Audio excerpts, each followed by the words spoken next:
नमस्कार, मैं हूं अंजलि और आप देख रहे हैं देवी पूजक टाइम्स लाइव टीवी न्यूज। तो चलिए शुरुआत करते हैं आज की मुख्य खबर से।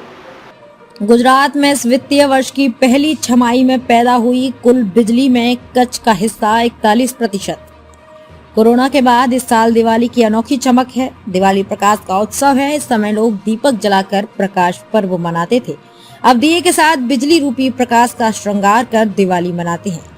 बिजली यानी कि ऊर्जा की बात की जाए तो कच्छ का डंका राज्य भर के साथ पूरे देश में बसता है। बिजली उत्पन्न करने में कच्छ राज्य का पावर हब है।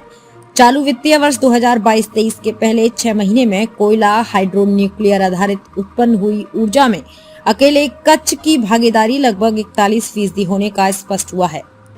ऐसे में वर्तमान में बीते साल की तुलना में कच्छ में 1452 मिलियन यूनिट अतिरिक्त बिजली उत्पादन कच्छ में हुआ है। पिछले 2 सालों से कोरोना काल के चलते औद्योगिक उत्पादन पर भी असर हुआ था, वहीं कोयले पर आधारित बिजली केंद्रों पर हुआ था। कच्छ के बिजली केंद्रों में भी उत्पादन कम हो गया था। कोयले की कमी और दामों में बढ़ोतरी होने के बाद देश तथा कच्छ में स्थित बिजली उत्पादन करने वाले निजी पावर प्लांट संकट में थे।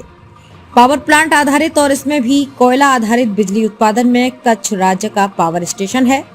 राज्य में स्थित कोयला, हाइड्रो और न्यूक्लियर पावर प्लांट में कच्छ का बड़ा हिस्सा है। वर्ष 2020-21 में राज्य में हुए बिजली उत्पादन में अकेले कच्छ का हिस्सा 91% था, लेकिन वर्ष 2021-22 में कच्छ के निजी बिजली केंद्रों के उत्पादन में जबरदस्त कमी आई है, जिसके चलते राज्य के उत्पादन में कच्छ का हिस्सा कम होकर 35% हो गया है।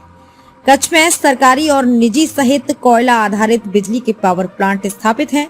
राज्य में क्षमता की दृष्टि से सबसे बड़ा मुद्रा अल्ट्रा मेगा पावर प्लांट भी कच्छ में है, जिसकी क्षमता 4000 मेगावाट है।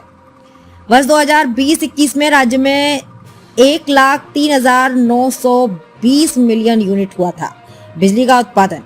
कच्छ में सरकार की मालिकी की 2 और मुद्रा में 2 निजी कंपनी के कोयला आधारित पावर प्लांट हैं।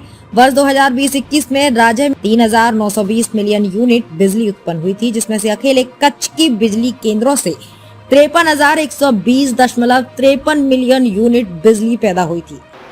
खबरों में अब तक के लिए बस इतना ही। मिलते हैं फिर ऐसे ही किसी बड़ी खबर के साथ। तब तक के लिए नमस्कार और देखते रहिए देवी पूजक टाइम्स लाइव टीवी न्यूज।